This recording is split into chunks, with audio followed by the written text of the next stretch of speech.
Hi everyone, Radhe Radhe, जय हिंद, वंदे मातरम। कैसे उम्मीद करता हूँ आप सभी अच्छे होंगे। आज हम क्लास 10th विज्ञान वायरल मॉडल पेपर करने वाले हैं जो आपके लिए मोस्ट इम्पोर्टेंट होने वाला है।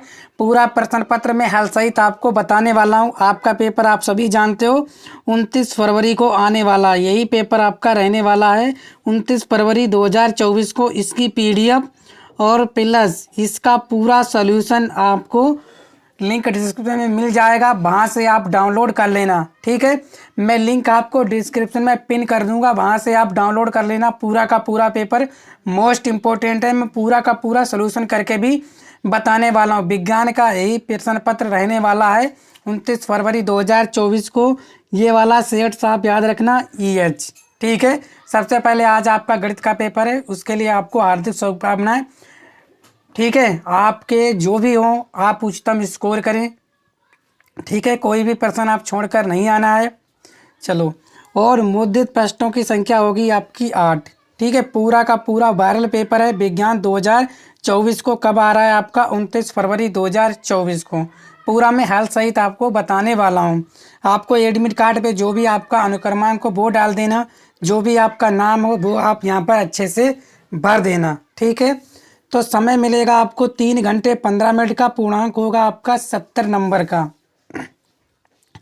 सामान्य निर्देश प्रारंभ के 15 मिनट जो है परीक्षार्थियों को प्रश्न पत्र पढ़ने के लिए निर्धारित हैं। ये प्रश्न पत्र 2 खंडों खंड आ खंड बा में विभाजित है। खंड आ में 20 अंक के 20 बहुविकल्पीय प्रश्न हैं। ठीक है ना। खंड बा में 50 अंक के वर्णनात्मक प्रश्न है। प्रत्येक खंड 3 उपखंडों का खा गा में विभाजित है। खंड आ के प्रत्येक प्रश्न का निर्देश पढ़कर केवल प्रदत्त OMR उत्तरक पत्रक पर ही उत्तर दें। OMR उत्तरक पत्रक पर उत्तर देने के पश्चात उसे काटे नहीं अथवा इरेजर अथवा भाटन का प्रयोग ना करें। प्रत्येक खंड के सभी प्रश्न एक साथ हल करना अनिवार्य है। प्रत्येक खंड नए पृष्ठ से प्रारंभ कीजिए। ठीक है, आपको जैसे खंड का है वो भी नए पृष्ठ से करना है, खंड का खा है वो भी नए पृष्ठ से आपको प्रारंभ करना है। सभी प्रश्न आपके लिए अनिवार्य हैं। प्रश्नों को निर्धारित तक उनके सम्मुख अंकित है। मैं आपको ऐसे समझाऊंगा कि कोरिया का बच्चा भी आसानी से समझ जाएगा। ठीक है, पूरा का पूरा वीडियो आप लोग लास्ट तक देखिएगा, कोरिया का बच्चा भी समझ जाएगा। इतनी सरल और आसान भाषा में मैं आपको समझाने वाला हूँ। चलिए हम चलते हैं अपने खंड आ की तरफ, जिसमें आपके 20 बहुविकल्पीय प्रश्न होने वाले हैं। तो पहला प्रश्न आप देख पा रहे हो क्या है कि एक उत्तल लेंस की क्षमता 2 डायोप्टर है। इसकी फोकस दूरी होगी 1 अंक का। ठीक है, कैसे करने वाले हैं? बहुत ही सरल भाषा में मैं आपको बताने वाला हूं कि कोरिया का बच्चा भी समझ जाएगा अच्छे से। ठीक है, चलो, आप सभी जानते हो जो लेंस की क्षमता दे रखी है कितनी है, वो है आपकी 2 डायोप्टर। यानी कि जो क्षमता क्या होती है लेंस की, तो लेंस की क्षमता जो P होती है वो है आपकी 2 डायोप्टर। ठीक है दोस्तों, आपसे पूछा क्या है, इसकी फोकस दूरी होगी। फोकस दूरी F बराबर क्या होता है? वो होता है आपका क्षमता का इन्वर्सली प्रोपोर्शनल होता है 1/P। यही फार्मूला होता है। होता नहीं होता है? बोलोगे जी सर। अगर आपको क्या है दोस्तों, अगर आप इसको फिर से करो क्या हो जाएगा? P बराबर 1/F। यह किस में है? आपका मीटर में। ठीक है, आंसर आपको किस में लाना है? सेंटीमीटर में। ये भी आप विकल्प चेक करके देख लेना। जब आप P बराबर करोगे मीटर में तो क्या हो जाएगा? 1 मीटर में कितने होते हैं? 100। तो यहाँ से क्या हो जाएगा? F ये सेंटीमीटर में हो जाएगा और बटे में के ऊपर क्या हो जाएंगे? 100। ठीक है ना। चलो, क्षमता कितनी है आपकी? 2। जब क्षमता आपकी कितनी हो गई? 2, चाहे यहाँ पे लिख लो चाहे वहाँ पे लिख लो, चाहे यहाँ से हल कर लो आप चाहे यहाँ से हल कर लो। P कितनी है आपकी? 2। तो 2 बराबर कितना हो जाएगा? 100 और बटे क्या हो जाएगा? F सेंटीमीटर में। तिरछी गुणा करोगे तो क्या हो जाएगा? F जो है आपका सेंटीमीटर में कितना हो जाएगा आपका? वो हो जाएगा आपका 100 और बटा 2 कितना आ जाएगा आपका? 50 सेंटीमीटर। ऑप्शन नंबर B आपका करेक्ट आंसर है। यहाँ से करो F निकालना है तो क्या हो जाएगा आपका? देखो, यहाँ से अगर कर रहे हो तो क्या हो जाएगा? F बराबर 1/D। P कितना है? 2। काटोगे क्या हो जाएगा? 0.5। ये काय में आएगा? मीटर में। इसको बदलना किस में? सेंटीमीटर में। तो सेंटीमीटर में कितने होते हैं 100, तो 0.5 गुणा 100 तो कितने हो जाएंगे 50 सेंटीमीटर। ऐसे भी आप कर सकते हो। ठीक है, कोरिया का बच्चा भी समझ पा रहा होगा अच्छे से। ठीक है, चलो इसके बाद स्वस्थ आँखों के लिए दूर बिंदु स्थित होता है 25 सेंटीमीटर की दूरी पर, 50 सेंटीमीटर की दूरी पर, 100 सेंटीमीटर की दूरी पर, अनंत पर। ठीक है, तो स्वस्थ आँख के लिए दूर बिंदु हमेशा याद रखना वो कहाँ पर होता है आपका अनंत पर होता है। Option number D clear answer है। इसके बाद एक विद्युत बल्ब पर 12 वोल्ट तथा 30 वाट लिखा है, इसमें प्रवाहित हो सकने वाली अधिकतम धारा होगी। ठीक है, तो अधिकतम धारा आपको बतानी है। विकल्प आप देख पा रहे हो अच्छे से। ठीक है, अच्छे से करेंगे जैसे कि कोरिया का बच्चा भी सभी प्रश्नों को अच्छे से कर लेता है। ठीक है, यहाँ पर आपको दे रखा है क्या बी दे रखा है आपको 12 वोल्ट दे रखा है, और पी दे रखा है आपको 30 वाट। कितना दे रखा है 30 वाट। प्रवाहित हो सकने वाली अधिकतम धारा पी बराबर क्या बी आई से आपने सूत्र पढ़ा होगा।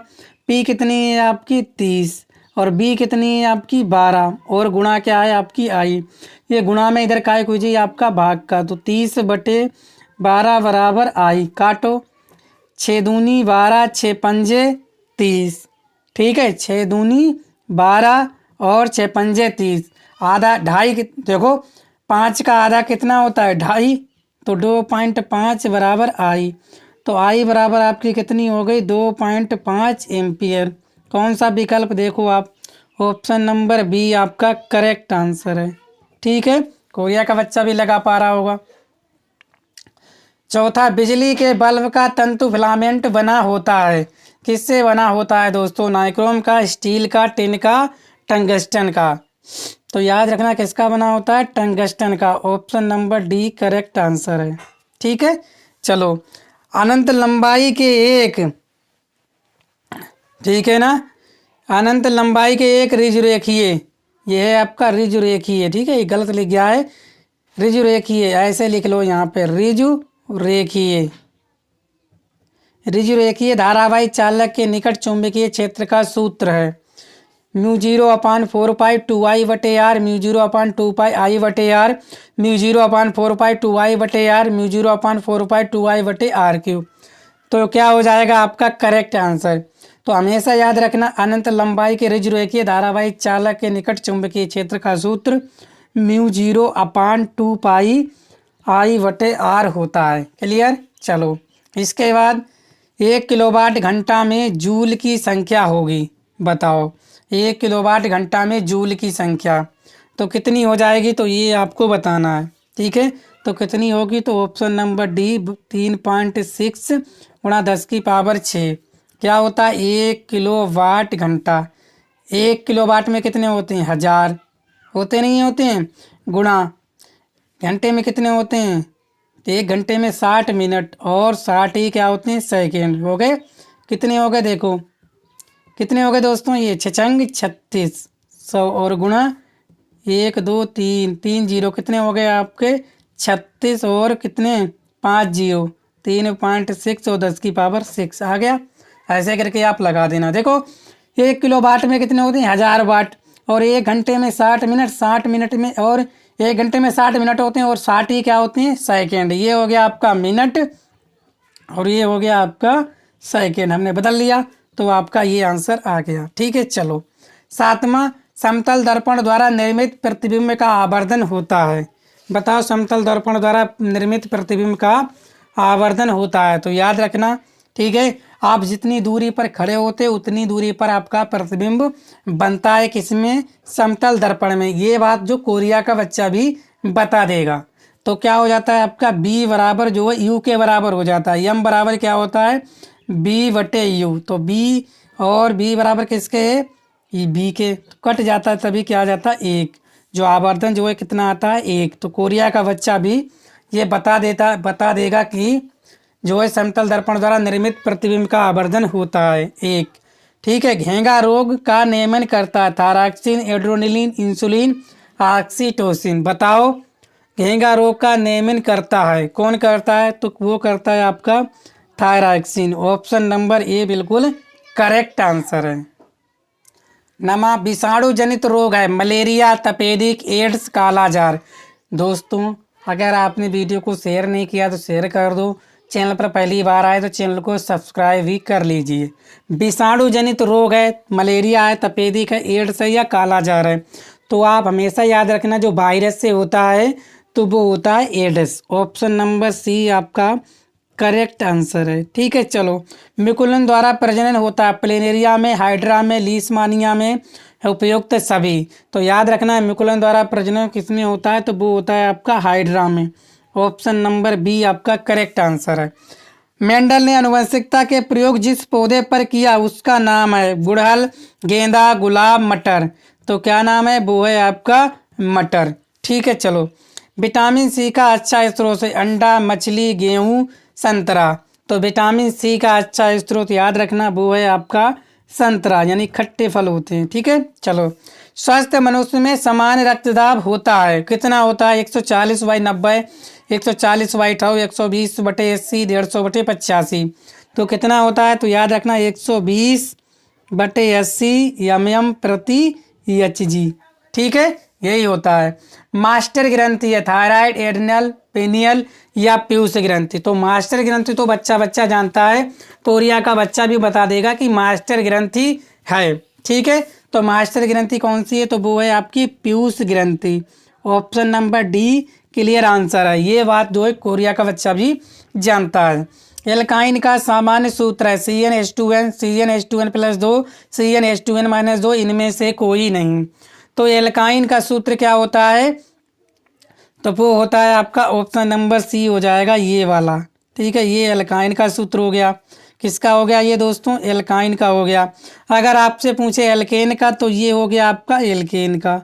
ठीक है, क्लियर हो गया। और ये वाला किसका हो गया ये हो गया आपका एल्कीन का। याद रखना, ठीक है ना। एल्केन में क्या होते हैं कार्बन कार्बन के मध्य एक बंध होता है। इसमें क्या होता है एल्काइन में, ठीक है ना, एल्काइन में कार्बन कार्बन के मध्य जो है ट्रिपल बंध होते हैं। ठीक है, कितने बंध होते हैं ट्रिपल बंध। इसमें क्या होते हैं कार्बन कार्बन के मध्य डबल बंध होते हैं। याद रखेंगे, ठीक है। सूत्र याद रख के जरूर जाना, पेपर में आपका पूछता है। 16वां एथेनोइक अम्ल का सूत्र है। क्या है एथेनोइक अम्ल? एथेनोइक मतलब क्या होंगे दो कार्बन होंगे। दो कार्बन किसमें है? इसमें तो है नहीं, इसमें भी नहीं है, इसमें है, इसमें दो कार्बन है लेकिन क्या है इसमें दो कार्बन है लेकिन एथेनोइक में क्या होंगे? ठीक है, देखो C2H5OH यही हो जाएगा आपका करेक्ट आंसर। ये हो जाएगा आपका, ये कौन सा है आपका एसिटिनोइक अम्ल। ठीक है, ये आपका एसिटिक अम्ल का फार्मूला है। किसका है? एसिटिक अम्ल। ठीक है ना, क्लियर हो गया। लेकिन ये आपको समझ में पा रहे हैं ना, ये बात बताओ आप लोग। ठीक है ना, आपसे पूछा क्या एथेनोइक अम्ल, ठीक है, एथेनोइक अम्ल ही क्या होता है? एसिटिक अम्ल ही एथेनोइक अम्ल होता है। ठीक है, ये करेक्ट आंसर हो जाएगा आपका ऑप्शन नंबर डी। ठीक है, ये वाला बात करें, ये वाला करेक्ट आंसर है, ये होता है आपका प्रोपेनोइक अम्ल। क्लियर हो गया, ये हो गया आपका प्रोपेनोइक अम्ल। ठीक है, बाय मिस्टेक हो गई थी, आंसर आपका ऑप्शन नंबर डी बिल्कुल करेक्ट आंसर है। जिसमें दो कार्बन हो, मेथ है दो का, इसमें कितने कार्बन है? तीन, 1 2 3 कार्बन है इसमें। ठीक है, 17 सल्फर डाइऑक्साइड का जलीय विलयन होता है।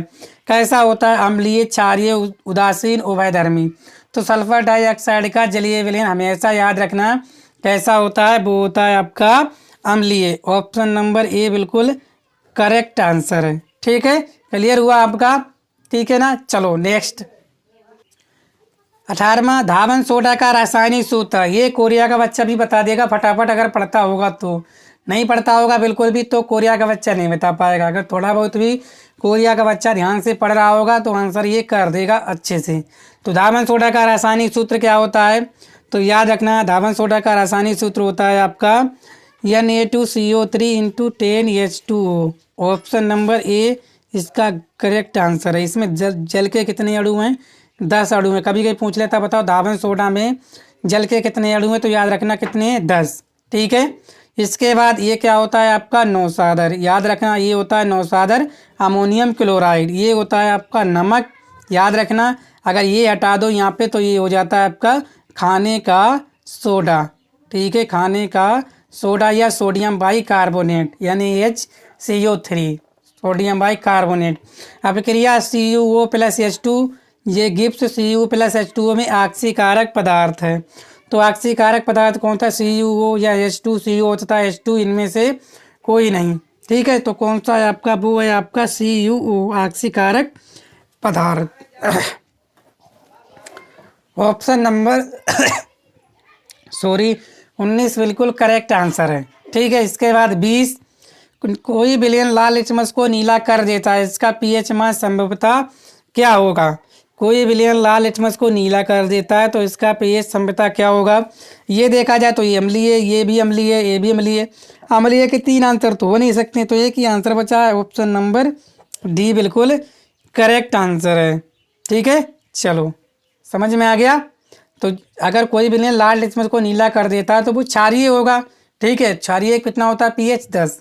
अब हम करेंगे अपने खंड बा। ठीक है, 50 अंक के वर्णनात्मक प्रश्न है। उपखंड का आप बिल्कुल नए प्रश्न से प्रारंभ करना। ठीक है, चलो प्रकाश के अपवर्तन संबंधी स्नेल के नियम लिखिए तथा समझाइए। ठीक है, प्रकाश के अपवर्तन संबंधी आपको स्नेल के नियम लिखने और क्या करना है, आपको समझा देना है। ठीक है, 4 अंक का आपका बिल्कुल करेक्ट हो जाएगा। ठीक है, लिख लेना ना। प्रकाश का अपवर्तन क्या होता है, प्रकाश का अपवर्तन क्या होता है, जब कोई प्रकाश किरण विरल से सघन या सघन से विरल माध्यम में जाती है तो या तो अविलंब की ओर झुक जाती है या अविलंब से दूर हट जाती है। इससे संबंधित आपके स्नेल का नियम क्या कहता है, स्नेल का नियम जो कहता है कि आपतित किरण की जो है कोज्या साइन आई और साइन आर, यानी क्या होता है, जो आपका साइन आई और बटे साइन आर का अनुपात एक क्या होता है, नियतांक होता है। यही कहलाता है आपका स्नेल का नियम। ठीक है, आपको नियम लिख देने हैं और परिभाषा भी लिख दो, 4 अंक आपको मिल जाएंगे। ठीक है, प्रकाश के अपवर्तन संबंधी 2 नियम थे, ये स्नेल का नियम है, एक और होता है आपतित किरण, अपवर्तित किरण और आपतन बिंदु पर अविलंब, तीनों एक ही तल में होते हैं। इस तरह से आप लोग लिख देना। चलो ठीक है, देख लेना आपके गुरुजी ने जो पढ़ाया वो मॉडल में भी आप देख लेना अच्छे से, क्योंकि प्रश्न जो है मोस्ट इम्पोर्टेंट है आपका आया हुआ है। दूसरा, किसी परिपथ में 10 एम्पीयर की धारा 4 सेकंड तक प्रवाहित की जाती है, यदि परिपथ का प्रतिरोध 10 ओम है तो ज्ञात कीजिए परिपथ में प्रवाहित कुल इलेक्ट्रॉनों की संख्या, उत्पन्न ऊष्मा। लो, ये तो कोरिया का बच्चा भी बताने वाला है कि इस तरह से करेंगे सवाल। तो यहाँ से कर लो हल। ठीक है, हल क्या क्या आपको दिया है वो लिखेंगे। ठीक है, दिया है, क्या दिया है आपको, 10 एम्पियर यानी कि धारा क्या है आपकी, आई वो दे रखी है 10 एम्पियर और समय दे रखा है टी, वो क्या है आपका 4 सेकंड। परिपथ का प्रतिरोध कितना है, प्रतिरोध क्या होता है आपका आर, वो कितना है आपका 10 ओम। परिपथ में प्रवाहित कुल इलेक्ट्रॉनों की संख्या यानी कि एन का मान आपको बताना है। ठीक है, अब देखो सूत्र क्या लगाओगे, सूत्र लगाओगे Q बराबर एन ई और एन ई बराबर क्या होता है आई टी से, ये वाला सूत्र लगा दो।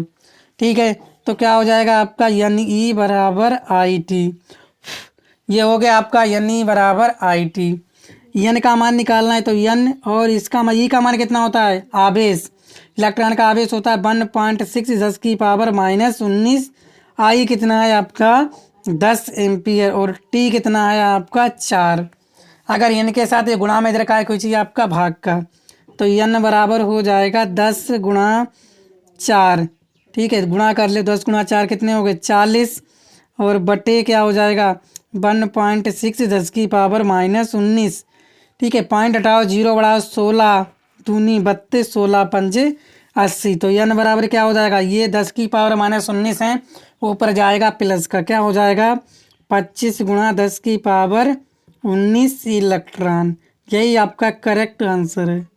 ठीक है, तो इलेक्ट्रॉन की संख्या कितनी है, तो एन कितनी है 25 गुणा 10 की पावर -19। उत्पन्न ऊष्मा आपको बतानी है, क्या होता है एच बराबर आई स्क्वायर आर टी से, निकाल लो। तो एच आई कितनी है आपकी 10 और स्क्वायर है, आर कितना है आपका 10, टी कितना है आपका 4 समय। तो एच बराबर कितना हो जाएगा 4 3 0 1 2 3, क्या हो जाएगा जूल। बस ये आंसर हो गया आपका, करेक्ट हो गया। ठीक है, कोई दिक्कत नहीं है, कर लिया हल, ऐसे आप भी कर देना। इसके बाद एक लंबे सीधे धारावाही तार से 10 एम्पीयर की धारा प्रवाहित हो रही है। तार से 0.2 मीटर की दूरी पर चुंबकीय क्षेत्र की तीव्रता क्या होता है? बी। सूत्र क्या होता है? म्यू 0/2 पाई I/R। जैसा कि मैंने अभी आपको विकल्प में बताया है, तो बी बराबर हो जाएगा म्यू 0/2 पाई का मान होता है 2 गुणा 10⁻⁻7। आई आपकी है 10 और आर है आपका 0.2। ठीक है, हो गया आपका। कोई दिक्कत? कोई दिक्कत नहीं है। पॉइंट हटाओ, 2 जीरो बढ़ाओ, यहाँ से काटो, 2 पंजे 10, 50। यहाँ क्या हो जाएगा? 50 दूनी 100, तो क्या हो जाएगा? 100 गुणा 10⁻⁻7 वेबर प्रति मीटर स्क्वायर। ये आंसर हो गया आपका। क्या? 100 गुणा 10⁻⁻7 वेबर प्रति मीटर स्क्वायर, या आपका 1 गुणा 10⁻⁻5 वेबर प्रति मीटर स्क्वायर, या न्यूटन, या क्या हो सकता है आपका दोस्तों? बताओ। और क्या हो सकता है? और भी इसके मात्रक होते हैं। ठीक है, दूसरा मात्रक क्या होता है वो आप लिख लेना, पर यही होता है एक वेबर प्रति मीटर स्क्वायर। ठीक है, चलो इसके बाद चौथा, मनुष्य की क्लियर हो गया ना? कोरिया का बच्चा भी कर दिया होगा आपने, अगर कोरिया के रहने वाले होगे तो। ठीक है, चलो चौथा, मनुष्य की आँख के लिए निकट बिंदु और दूर बिंदु से क्या तात्पर्य है? स्वस्थ आँख के लिए उनकी स्थिति बताइए। याद रखना, जो स्वस्थ आँख के लिए निकट बिंदु होता है वो 25 सेंटीमीटर की दूरी पर होता है, और दूर बिंदु कितने पे होता है? तो अनंत पर होता है। ठीक है, बस इतना लिख देना। पूरा आपको स्वस्थ आँख के लिए उनकी स्थिति बतानी है, पूरा करके आपको डिस्क्राइब करना है। इसके बाद अथवा में ये कर सकते थे, ओम के नियम को लिखिए, प्रयोगशाला में इसे सत्यापित करने के लिए आवश्यक परिपथ बनाते हुए धारा एवं विभव के बीच आरेख दिखाइए। इस आरेख से किस प्रकार चालक का प्रतिरोध प्राप्त किया जा सकता है? ठीक है, मोस्ट इम्पोर्टेंट क्वेश्चन है, तो आपको बताना है। ठीक है, तैयार कर लेना पूरा का पूरा पेपर अच्छे से। ठीक है, जो मैं मुझसे बना वो मैंने आपको करके दिखाया है। ठीक है, मोस्ट इम्पोर्टेंट है, आप लोग अच्छे से इसको कर लेना। ठीक है, छोड़ना एक भी मत, क्योंकि पेपर में यही आने वाला है। अब हम करेंगे उपखंड खा। नए प्रश्न से करना है आपको। व्यंजक चूर्ण बनाने की विधि तथा 4 रासायनिक गुण लिखिए। व्यंजक चूर्ण बनाने की विधि तथा 4 रासायनिक गुण लिखिए। ठीक है, व्यंजक चूर्ण कैसे बनाते हो आप? बुझे चूने पर क्लोरीन की अभिक्रिया द्वारा आप व्यंजक चूर्ण बनाते हो। ठीक है, तो बनाने की विधि मैं बता देता हूँ कैसे बनाओगे। देखो, CaOH का होल ट्वाइस, ये बुझा चूना प्लस क्लोरीन की अभिक्रिया द्वारा क्या बनेगा आपका? CaOCl2 प्लस H2O, यही होता है आपका व्यंजक चूर्ण। बस बन गया आपका। इसके बाद आपको 4 रासायनिक गुण भी लिखने होते हैं। 4 रासायनिक गुण मैं दोस्तों आपको बता दूं। पहला गुण होता है आपका ऊष्मा का प्रभाव। क्या होता है? ऊष्मा का प्रभाव। ठीक है, मतलब इसको गर्म करेंगे तो क्या हो जाएगा। दूसरा क्या होता है आपका? दूसरा होता है आपका, ठीक है, जल से क्रिया, यानी जल से क्रिया कराने पर क्या होगा। ठीक है, तीसरा क्या होता है? तीसरा होता है आपका अम्लों से क्रिया। ठीक है, किससे? अम्लों से क्रिया। ठीक है, चौथा क्या होता है? चौथा होता है आपका CO2 से क्रिया। ठीक है, बस यही 4 रासायनिक गुण होते हैं, आपको लिखना है। ठीक है, ऊष्मा का प्रभाव, जैसे आप ऊष्मा में गर्म करोगे, किसकी? कोबाल्ट क्लोराइड की उपस्थिति में आप कैल्शियम क्लोराइड यानी व्यंजक चूर्ण को आप कोबाल्ट क्लोराइड की उपस्थिति में गर्म करोगे, आप क्रिया कराओगे तो क्या बन जाएगा? कैल्शियम क्लोराइड और ऑक्सीजन गैस बाहर निकल जाएगी। इस तरह से आपको बनाना है। ठीक है, अपने आप देख लेना व्यंजक चूर्ण की सभी विधियाँ। इसके बाद निम्नलिखित यौगिकों के संरचना सूत्र लिखिए। प्रोपेन टू वाल, किसका? प्रोपेन टू वाल। ठीक है दोस्तों, प्रोपेन टू वाल आप कैसे लिखने वाले हो? ठीक है, प्रोपेन टू वाल। आप देखो इसमें कार्बन कितने हैं। ठीक है, देखो एक कार्बन, अगर एक कार्बन हो तो मेथ बोल देते हैं, अगर 2 कार्बन हो तो एथ बोल देते हैं, 3 कार्बन हो तो प्रोप बोल देते हैं। ठीक है, बस कितना है? प्रोप। प्रोप मतलब कितने कार्बन है? 3 कार्बन है। 3 कार्बन है आपके लो, 3 कार्बन, 1 हो गया कार्बन, 2 हो गया, 3 कार्बन, ये अलग चीज़ है आपकी। ठीक है ना, हो गया इतना। बोलो बोलो साथियों। आगे देखो क्या है, प्रोपेन टू आल। आल किसका होता है आपका, OH का होता है आल, ठीक है। और COOH का होता है ओइक अम्ल, ठीक है। ये याद रखना, ये क्या होते हैं, अनुलग्न होते हैं। इसके बाद क्लियर हो गया। आगे इसका पूर्व लगन क्या होता है, हाइड्रॉक्सी, ये भी याद रखना, ठीक है। इतना आपको क्लियर हो गया। चलो इसको बनाते हैं। 3 कार्बन हो गए, और क्या होगा, इनके इनके मध्य आपका सिंगल बंध होने वाला है। सिंगल बंध हो गया आपका। इतना आपको क्लियर हो गया ना दोस्तों। कोरिया का बच्चा समझा रहा है आपको अच्छे से। इसके बाद कितने नंबर पे वाला है, 2 नंबर पे लो, 2 नंबर पे लगा दो OH, ठीक है। बैलेंसी आप पूरी कर दो। क्या हो जाएगा, यहाँ H लगा दो, यहाँ H लगा दो, यहाँ H लगा दो, हो गए CH3। यहाँ देखो क्या हो गया, एक H कम है तो यहाँ एक H लगा दो, यहाँ भी H लगा दो, यहाँ भी H लगा दो, यहाँ भी H लगा दो, बस हो गया ये, ठीक है ना। अगर आप ऐसे करके बनाना चाहो तो ऐसे बना सकते हो। क्या, CH3 हो गया ये, और ये क्या हो गया CH, और ये क्या हो गया आपका CH3, ये क्या हो गया आपका OH। ऐसे भी बना सकते थे, ठीक है ना। जैसा मन करे वैसा बना दो। इसके बाद 2 हाइड्रॉक्सी प्रोपेनोइक अम्ल। प्रोपेन है, 3 कार्बन होंगे, 1 2 3। प्रोपेनोइक अम्ल क्या हो जाएगा आपका OH, बस हो गया OH अम्ल। 2 हाइड्रॉक्सी यानी 2 नंबर पे क्या है आपका OH है। हमने अभी बताया था हाइड्रॉक्सी लगाते हैं OH के लिए। सबकी बैलेंसी पूरी कर दो। यहाँ कितने होंगे, एक H यहाँ, एक H यहाँ, एक H यहाँ पे, इतना हो गया। यहाँ पर भी क्या होगा आपका, यहाँ पर भी एक H होगा, बस बन गया। या आप ऐसे लिख सकते थे CH3 CH और COOH, और यहाँ लिख सकते थे OH, बस ऐसे भी आप बना सकते थे। क्लियर हो गया, कोई दिक्कत नहीं है। इसके बाद क्या होता है, जब केवल रासायनिक समीकरण दीजिए, ठीक है ना। अमोनियम सल्फेट को कास्टिक सोडा के साथ गर्म किया जाता है। केवल आपको रासायनिक समीकरण देना है। तो अमोनियम सल्फेट क्या होता है, अमोनियम सल्फेट का फार्मूला NH4 का होल ट्वाइस सल्फेट SO4 किसके साथ, कास्टिक सोडा, क्या हो जाएगा 2NaOH, ठीक है। तो क्या बन जाएगा आपका Na2SO4 प्लस 2NH3 और प्लस 2H2O, बस तैयार कर लो, ऐसे ही बना देना। कापर को शांत सल्फ्यूरिक अम्ल के साथ गर्म, कापर को Cu प्लस किसके साथ, H2SO4 के साथ गर्म करेंगे, तो क्या बन जाएगा आपका CuSO4 प्लस आपका बन जाएगा 2H2O प्लस SO2, पर यहाँ कितना आ जाएगा, 2 हो जाएगा, तभी बैलेंसी पूरी हो पाएगी। एसिटिक अम्ल को फास्फोरस पेंटाक्साइड के साथ गर्म करते हैं। एसिटिक अम्ल को क्या हो जाएगा, फार्मूला CH3COOH, ठीक है। फास्फोरस पेंटाक्साइड की क्या होती है, उपस्थिति, क्या बनेगा आपका, तो ये बन जाएगा CH3CO, ठीक है, और 2 लगा देना O, और प्लस H2O यहाँ लगा देना 2, तभी हो पाएगा क्योंकि यहाँ पे 2 लगा हुआ। एल्कोहल की अधिक मात्रा में शांत सल्फ्यूरिक अम्ल के साथ गर्म किया जाता है।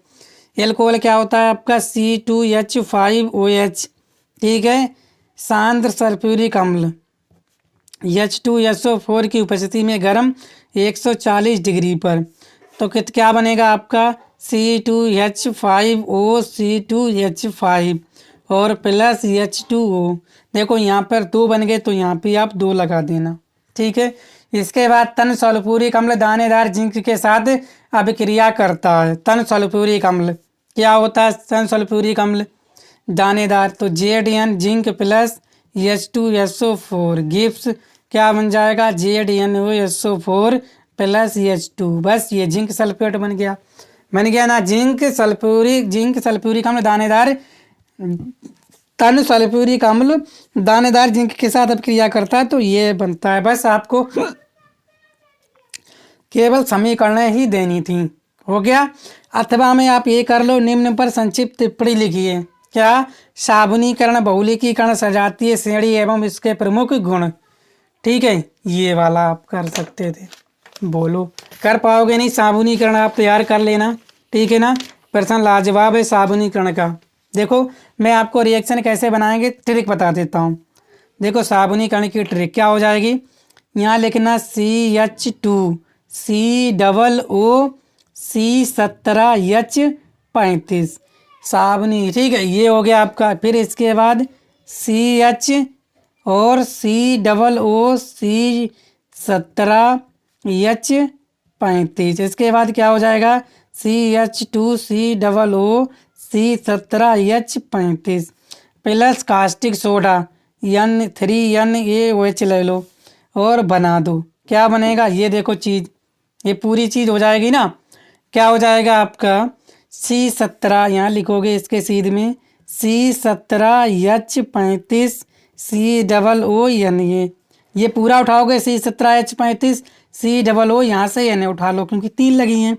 इसके बाद ये क्या हो जाएगा आपका, ये भी हो जाएगा C17H35 COONA, ये भी हो जाएगा C17H35 COONA।